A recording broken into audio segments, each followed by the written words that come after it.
working with Professor Leon Balance on stuff that's related to Moray and other condensed matter systems. So yeah, Joe, you can start. Okay. Hi everyone. Good afternoon, and thanks for coming and giving me this great opportunity. So today I'm going to talk about our previous work on multi-insulators in Moray TMD systems, and we focus on the charge orders and spin states at fractional fillings.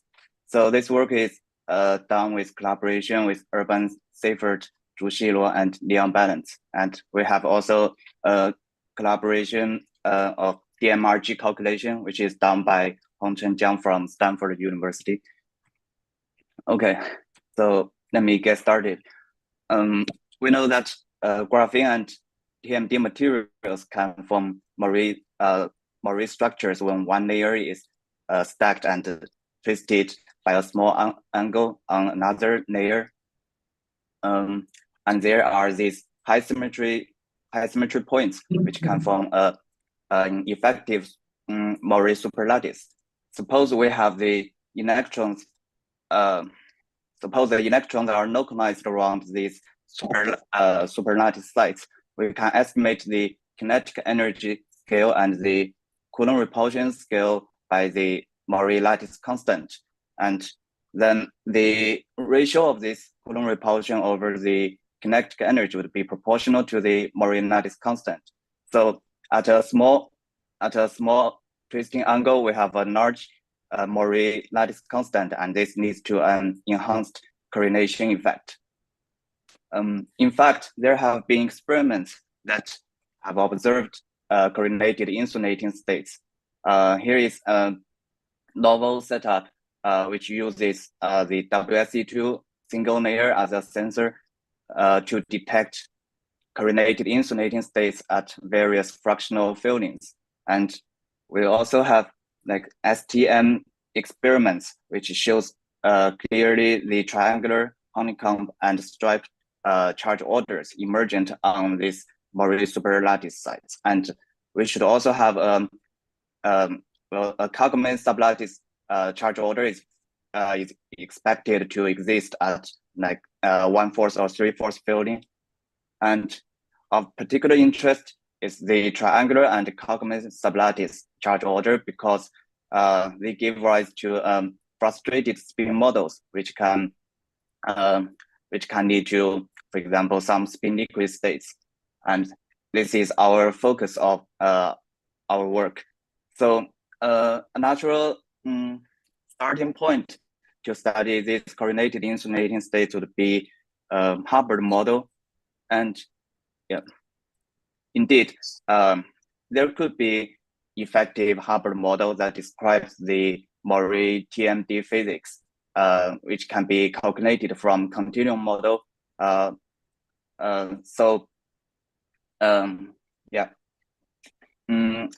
The Hubbard model can be constructed in some cases on triangular Moray superlattice. For example, in heterobinary structures such as WSE2, MOSE2, or WSE2, WS2, where the electrons or holes of one layer can feel Moray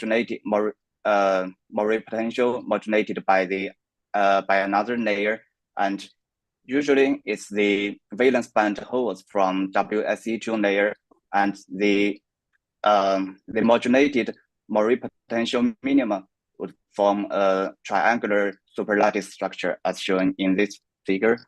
And another case is homobinaries such as twisted WSE2. And in this case, there is an interlayer hybridization, and this interlayer hybridization would lead to Moray bands.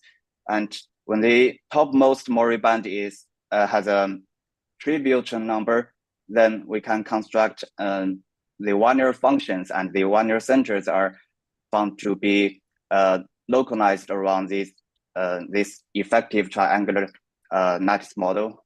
And of course, we could have sometimes like non-trivial Chen number, and this would lead to some honeycomb superlattice system, but this is not the focus of our work here. So anyway, we can construct an effective Hubbard model on a triangular superlattice, either on heterobinaries or homobinaries. So this is a Hubbard Hamiltonian, and we have the kinetic, the hopping terms, the Coulomb repulsion terms, and the chemical potential term. So here, the hopping and Coulomb repulsion can be both non-ranged, which we'll show later that will make a big difference here.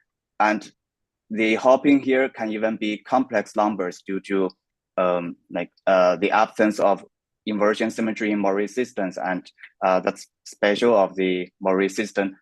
So in other words, this Hubbard model is a very generic and extended Hubbard model.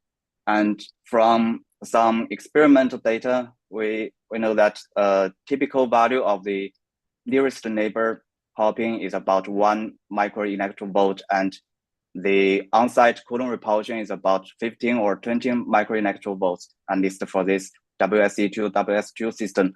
So we can see that this is indeed a very strongly correlated system. And usually we can just ignore the next nearest neighbor hopping, but keep the next nearest neighbor repulsion, something like that.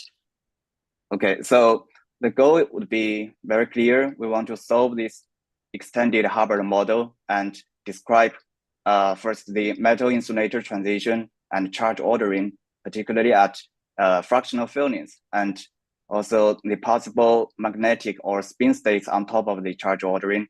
We want to describe the two features at the same time, and Parton construction is natural. Usually in like Heisenberg models, we can where we have fixed number of electrons at each site, we can use like Swinger boson representation to describe the spin system. But here, if we want to also incorporate the charge ordering, the phases of the charge ordering, we need to seek for another representation. So here we choose this slave rotor representation. Okay. So before we dive into the details of our calculation, let me first give you a brief summary of our results. So we studied this slave rotor mean field theory, and it allows us to map out phase diagrams of both charge orders and the concomitant magnetic states at the same time. And we found that the charge patterns are highly dependent on the range of Coulomb repulsions. For example, only when the next nearest neighbor repulsion is included can we stabilize a Kagame charge order. And the third one is we find that the dimer states or the VBS state usually have the lowest energy at mean field level, but we also find additional U1 Dirac spin liquids energetically competitive, especially on emergent frustrated triangular and Kagame lattices. And finally, we have some DMRG calculation results that agree well with the charge patterns and show magnetic orders and SDW instabilities at different fillings. And we find that the U1 Dirac spin liquid is very likely to be stable on Kagame charge order at 5/4 filling, as long as we include a next nearest neighbor repulsion. Okay, if you have any question, you can interrupt me at any time. So what is this slave rotor representation? The physical picture is simple. We just split the electron into a charge part and a spin part and describe them separately. So the charge part is to describe the charge ordering, and the spin part is to describe the spin states. And this is first proposed by Sergio Florence, and we describe the electron operator by a chargeless spinor, which carries just the spin, and this spinor is a fermion operator, and we describe the charge part by an on-site U1 or O2 charge rotor. So this I here is just the site index. And this U1 charge rotor is described by an angular variable theta here. So theta describes the rotating angle, and it's conjugated to the charge number. In other words, the angular momentum of the charge rotor at each site is just the charge number at each site. And with this on hand, we can rewrite this original Hubbard Hamiltonian. So we know that there is Coulomb repulsion term and it's quadratic in electron operator, it's quartic in electron operators and hard to deal with. So we replace all the electron operators by the spinor and rotor operators and arrive at this new expression in terms of the spinors and rotors. Now this annoying quartic repulsion becomes quadratic in angular momentum of the rotors. But we have a new problem, that is the hopping term now becomes coupled between the fermions and the rotors. So up to now, all the rewritings are exact. So to make progress, we need to do some approximations. So a natural starting point would be mean field decoupling. So we have this coupled hopping term, and then we do this mean field decoupling by replacing the spinor part or the rotors part by their expectation values. And then we can just split this Hamiltonian into two independent parts, the fermion Hamiltonian and the rotors Hamiltonian. The fermion Hamiltonian would look like a free fermion model, and the rotors Hamiltonian is just like a XY model. And we have this effective hopping for the free fermion. It's weighted by the correlator of the rotor, and we also have this effective coupling of the rotor and weighted by the fermions correlators. So in principle, they can be determined by self-consistent equations. Okay, so here we introduce a Lagrange multiplier just to ensure this constraint, that is the number of the spinors should be equal to the angular momentum or the charge numbers up to some like constant shift. In principle, this Lagrange multiplier is it can fluctuate, and if we integrate out, we would get a strict constraint on this number on this constraint. But here we just treat it at the mean field level. We just treat it on average. Okay, so we have this decoupled system of free fermion model and XY model. So in principle, the whole system is now solvable, but the XY model is still non-trivial. So we need further approximation. And before going into the details of the rotor solution, let's just briefly revisit the famous phase diagram of Bose-Hubbard model. So we have this phase diagram in the phase space of the hopping and the chemical potential, and we have these lobes. So inside these lobes is the multi-insulator phase. The filling of the bosons would be integer and is incompressible. Outside these lobes is the superfluid phase, where we have non-zero expectation value of the boson creation operator. So it's in a U1 symmetry breaking phase, or there is a like Bose condensation. Sorry. And here the filling of the boson number is not pinned to an integer, so it's compressible. Now, when we move back to our rotor Hamiltonian, the phase diagram should resemble that of the Bose-Hubbard model. So let me first list the possible solutions and then tell you the details of how to solve it. So first, if the rotors are in a condensed phase, just like the superfluid phase of the Bose-Hubbard model, we have a U1 symmetry breaking, and we get a non-zero expectation value of this raising operator. Then we are in a compressible metal state. And remember that the effective hopping of the fermion or the spin is looks like this, and we just factorize correlator, and we get a non-zero effective hopping of the spin, and we know that in this state the number of charges can be any number, not just integer or some rational number. So we can conclude that it's a compressible Metonic state. And another case is if the rotors are not condensed or it's in a disordered phase, we get a zero expectation value of this raising operator, and it's incompressible and insulator because we are now pinned to an integer fielding of the rotor charge number, and in a range of chemical potential, you just can't change the fielding factor, so it's incompressible. But even if we were not in a condensate, the correlator of the rotors could still be non-zero, and this leads to non-zero spin non-hoppings. This equation is always true. So in this case, we know that it's an insulator. The charges are like localized, but we still have non-zero spin non-hoppings. So this constitutes some possible spin liquid states. So now we look close at the rotor solution.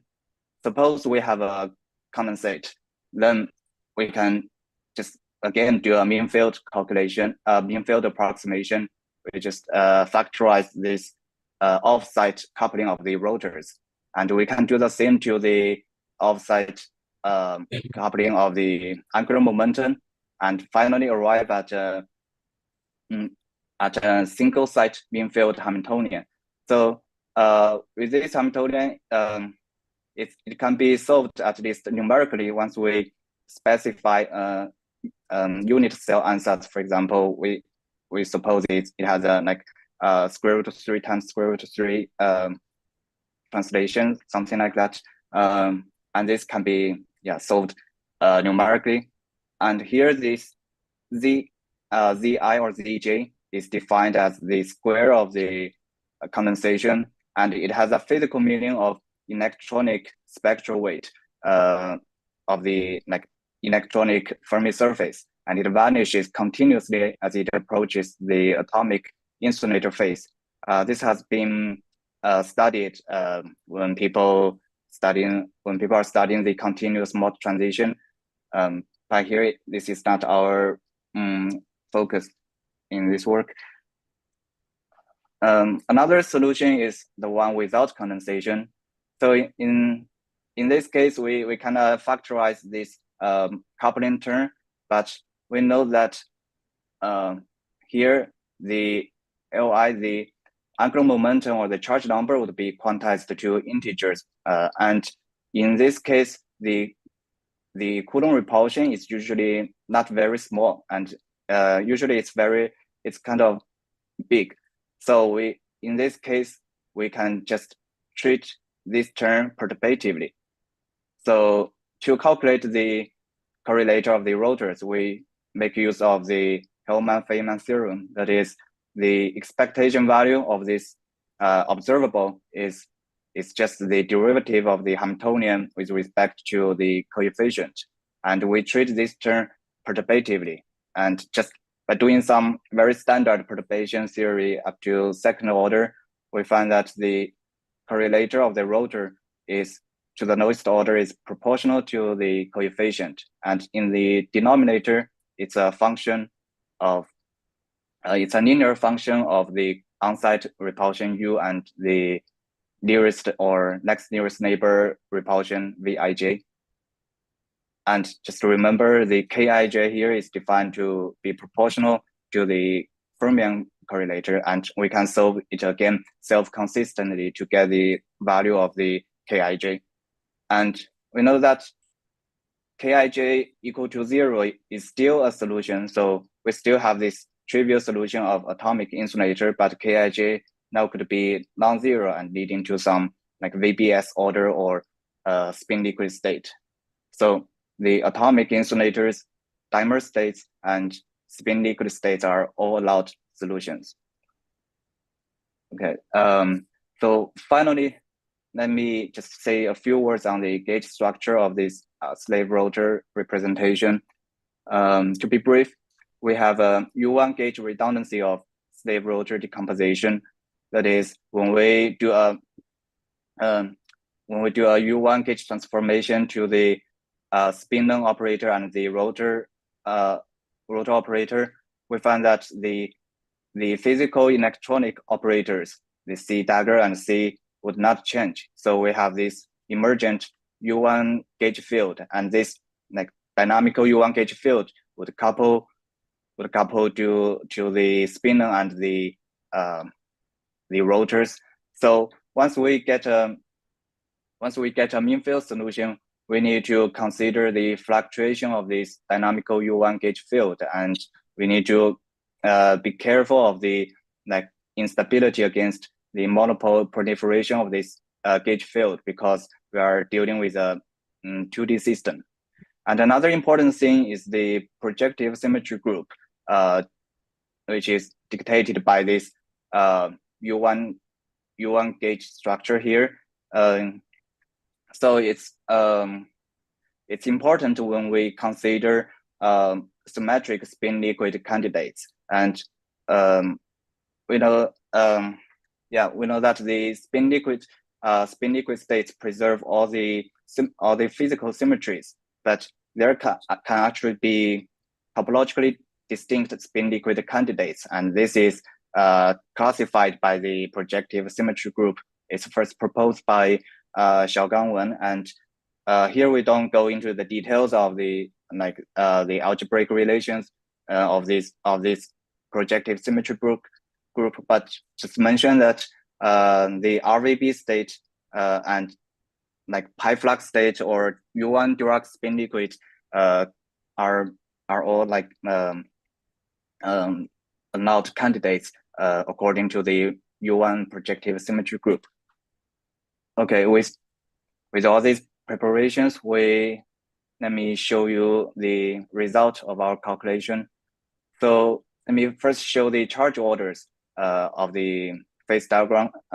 So we first work on the short range interactions. We have on-site Coulomb repulsion U and nearest neighbor repulsion V. And here we just truncate the Coulomb repulsion to nearest neighbor and set the next nearest neighbor to be 0. And the phase diagram of the charge orders looks like this. And this is obtained by assuming 3-site and 4-site unit cell ansatz and finally we compare energies at each point. Okay, so here we what is the actual filling fraction here? What do you mean by actual filling fraction?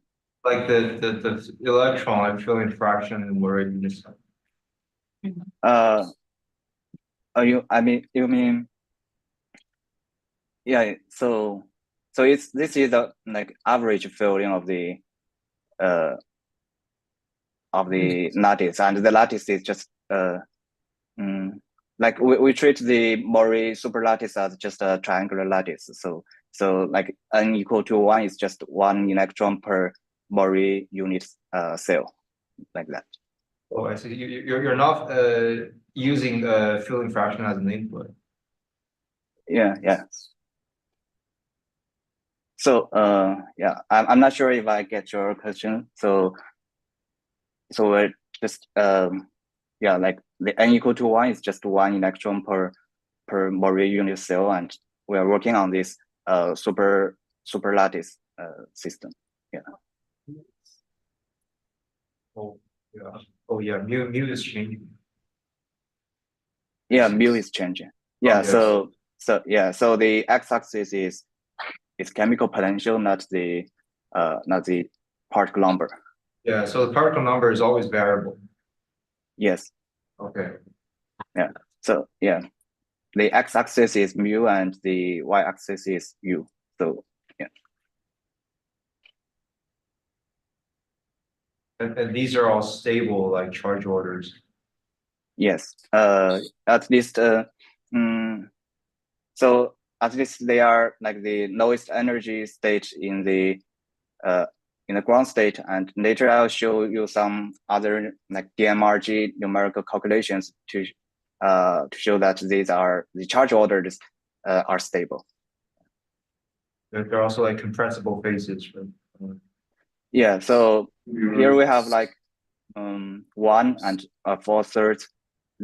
These fractional numbers are like incompressible, and we have some like this notation of 1.x. This means that the fielding factors or the particle numbers is it's varying and it's compressible. It's not fixed. And what is it? What is the difference? You say triangular and honeycomb? Yeah, I'll show you. Okay. Very quickly. So this purple dome is like the usual half-filled in triangular lattice, and it's an insulator with 1 electron per unit cell per site, and we have this honeycomb at 4/3 fielding. We have this honeycomb charge order. So the solid circles are like half-filled sites, and the empty circles are doubly occupied sites. So in this fielding factor, we have this insulator, this Wigner crystal with the half-filled sites forming a honeycomb sublattice structure. And we have also this like 5/3 fielding. In this case, you just have you switch the half-filled and doubly occupied sites, and you have the honeycomb structure formed by doubly occupied sites. And the both two cases are insulators and incompressible, so the particle numbers per site is fixed. And yeah, and we have in this blue region, we have the usual metanic state. It's compressible, and the particle numbers are not fixed as we are varying the chemical potential. And in this orange region, we have we get this solution of also metanic state, but it's only metanic on this honeycomb sublattice structure. Yeah, again, it's compressible, and the particle numbers are not pinned. Yeah.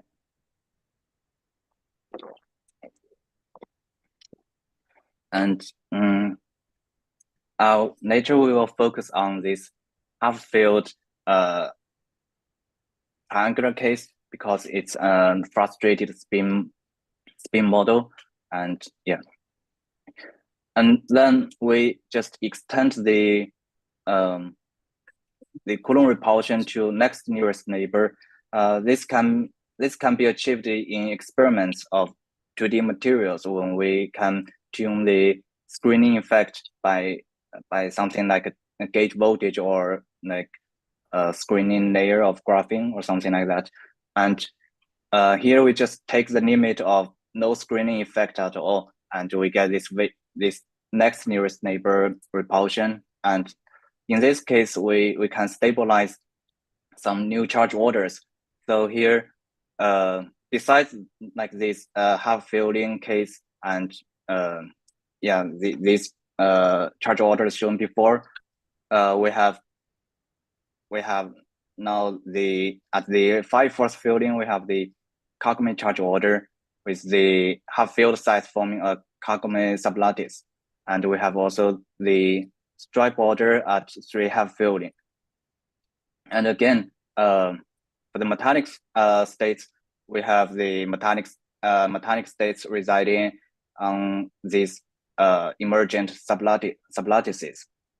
And again, this Kagome sublattice structure is special because it's frustrated and might give rise to spin liquid state.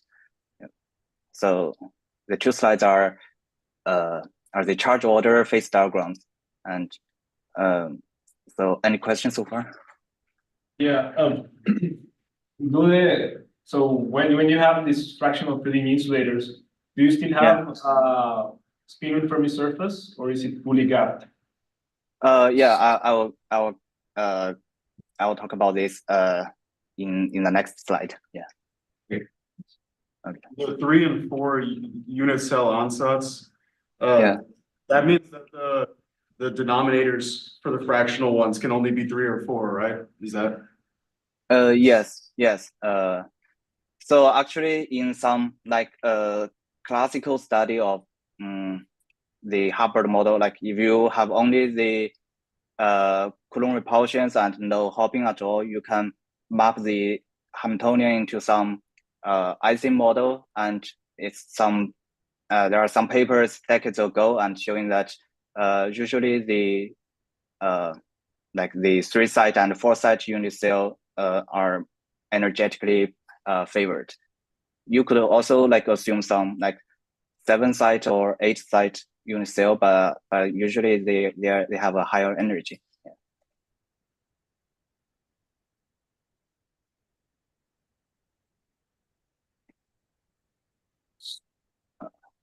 Yeah. Okay. So yeah. Is this calculation with just the 4 unit cell ansatz, and then the previous one was just the 3, or are in this case Yeah, are all? Yeah, we do both and compare the energies. Yeah. Oh, or you okay. can just choose some like 12-site unit cell, and that'd be the numerical cost would be very high. Yeah. Yeah. So it just works out in this case that the 4 cell ordering is favored in the whole diagram. Yes. Yeah. Yeah. In terms of the ground state energy. Yeah. Okay, and this is all self-consistent mean field? Yes. Oh. So that's for the charge orders, and then let's move on to the magnetic or spin states on top of these incompressible insulating states at fractional fillings. So first, we found that at mean field level, the dimer states always have the lowest energy, either for like the triangular, the Kagome, and the honeycomb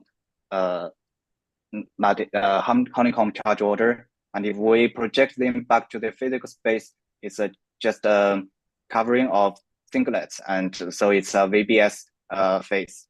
But this is not the end of the story, because usually at mean field level, the VBS state would like it's always like a lowest energy state, but if we project the wave function back to the physical space, usually we could find some other energetically competitive states more favored. For example, here we find the Dirac spin liquid states are actually quite energetically competitive and likely to be favored after Goodwill projection. So here on the triangular charge order, we find that this alternating pi flux pattern can lead to not Dirac spin liquid phase. And here this is the energies of the different candidate states, and we find that the lowest energy is still the dimer state, but the blue one is the U1 Dirac spin liquid state, and it's actually the energies are actually very close. And in this state, we have 2 Dirac points in the reduced Brillouin zone, and the low energy theory is described by a 4-flavor fermion QED in 2+1 dimensions, and the spin-spin correlation decays as a power law, and up to some most recent safety bootstrap calculation, we have this delta to be like about 1.02, and this is for the triangular charge order.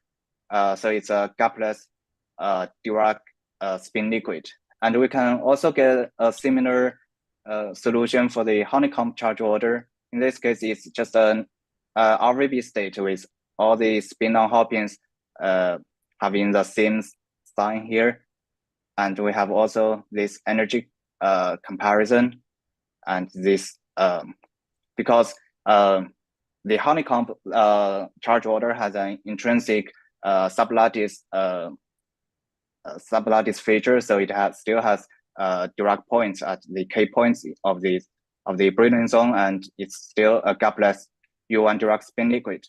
But here we know that it's unstable to monopole proliferation, and this is some calculation done by Xueyang Song from 2019. So at least on this honeycomb charge order, which we could say this U1 Dirac spin liquid is very likely unstable and may finally become some magnetically ordered state. And finally, we have the Kagome charge order, and this kind of pi flux pattern would again lead to U1 Dirac spin liquid state, and this has the lowest energy except apart from the dimer state, and the low energy theory is actually the same as that of the triangular lattice. It has a emergent SU4 symmetry and the Dirac spin liquid. So yeah, up to now it's just some one question. Yeah. Question. So it seems that for the pi flux states, the Dirac cones are not located at any high symmetry points, right? So it's not a high symmetry point. Yeah. So if I have some weak C2 rate, like C2X breaking or something, I could move the Dirac points away from the chemical like from the Fermi level and have I think so. That's a good question. So we haven't think very carefully of the other interaction perturbation. So anyway, it's not at a high symmetry point, and I'm not sure if the Dirac points is protected against these perturbations.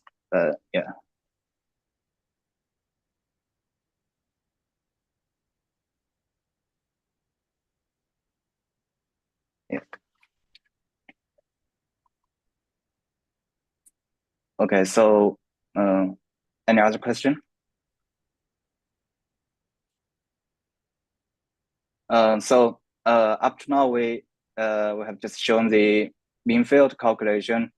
So if we want to go beyond the mean field, we could what should we do? So first, we could have a Goodriller projection back to the physical space, and for example, we could use some variational Monte Carlo method to get a more accurate energy hierarchy of these different states, and but this can be numerically demanding because in this representation we have both the fermions and the bosons, and the Goodriller projection would be very hard to realize, and it's a possible direction to pursue.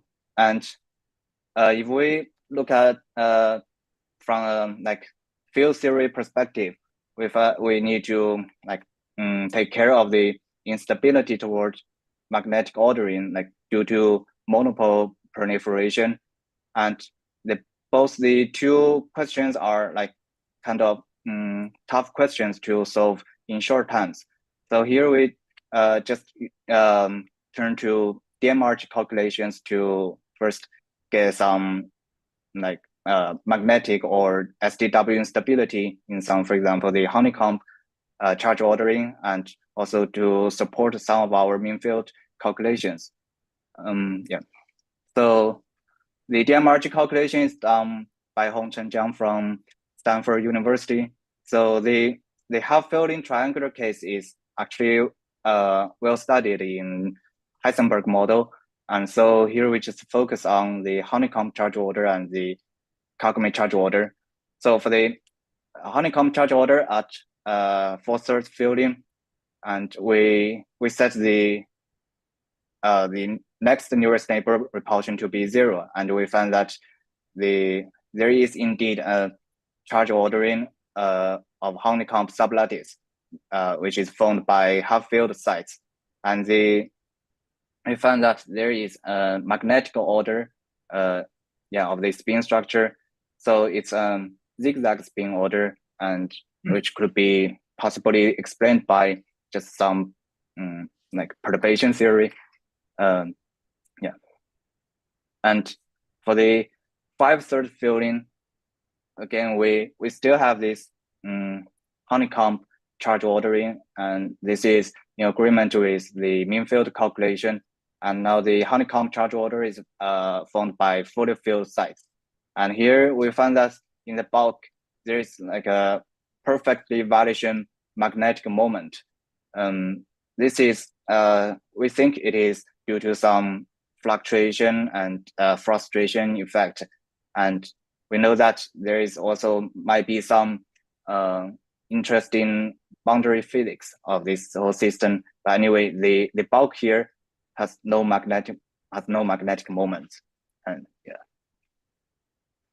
and then we turn to the Cockman charge ordering.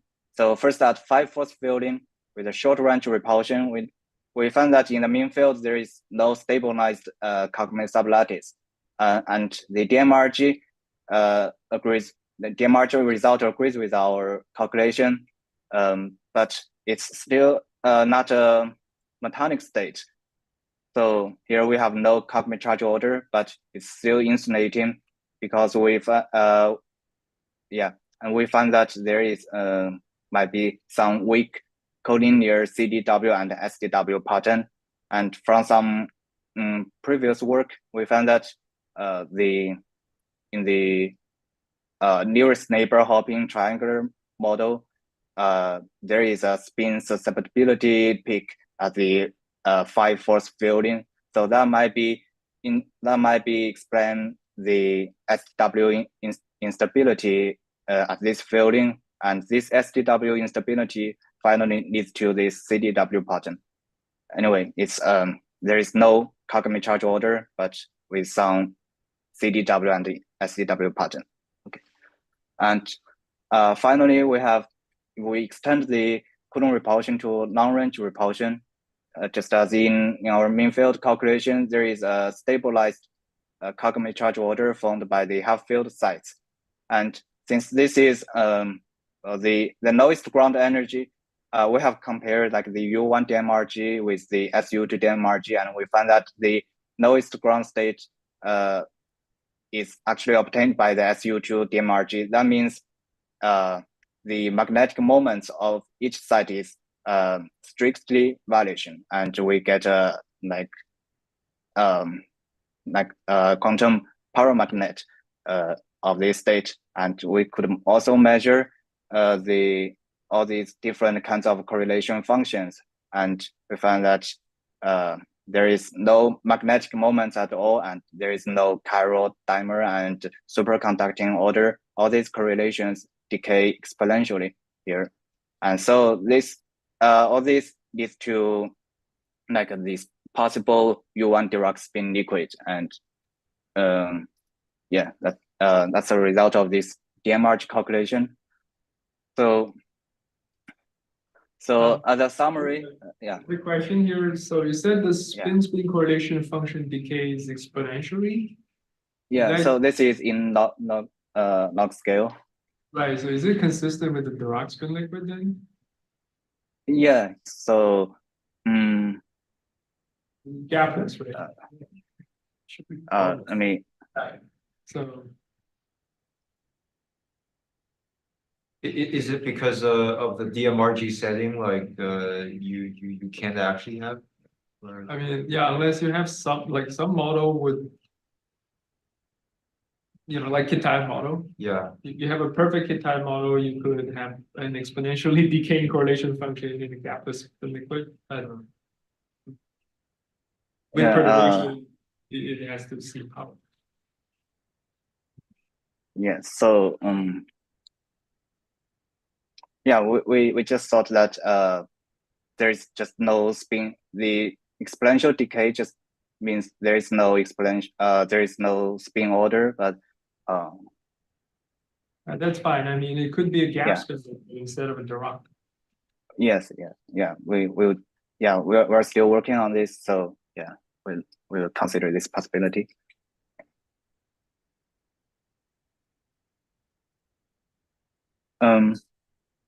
Yeah. So yeah, actually we have the data of the like spin correlation in momentum space, but I haven't pasted it here, but yeah, anyway, yeah, we're still working on that. So as a summary of all the results that I have shown before, so we study this stable order mean field theory, and we map out the phase diagrams of both charge orders and the spin states, and we found the charge patterns are highly dependent on the range of Coulomb repulsions. And the VBS states usually have the lowest energy at mean field level, but we find additional U1 Dirac spin liquids energetically competitive, especially on emergent frustrated triangular and Kagome sublattices. And the DMRG results at least agree well with the charge patterns and show magnetic orders and SDW instabilities as expected, for example, for the honeycomb charge order. And the U1 Dirac spin liquid is likely to be stable on the Kagome charge order at 5-fourths fielding if we include the next nearest neighbor repulsion. Yeah. And for the future of this work, so as I have said, we could apply Good's-Wheeler projection or use like variational Monte Carlo method to improve the quantitative accuracy. And we could also allow the chiral spin liquids as well as non-collinear magnetic order. And they are in principle allowed, especially when there is a vertical displacement field to break pseudo spin SU2 symmetry. And that would be an interesting direction to study. Yeah, anyway, that's all I want to say. Thanks for your attention.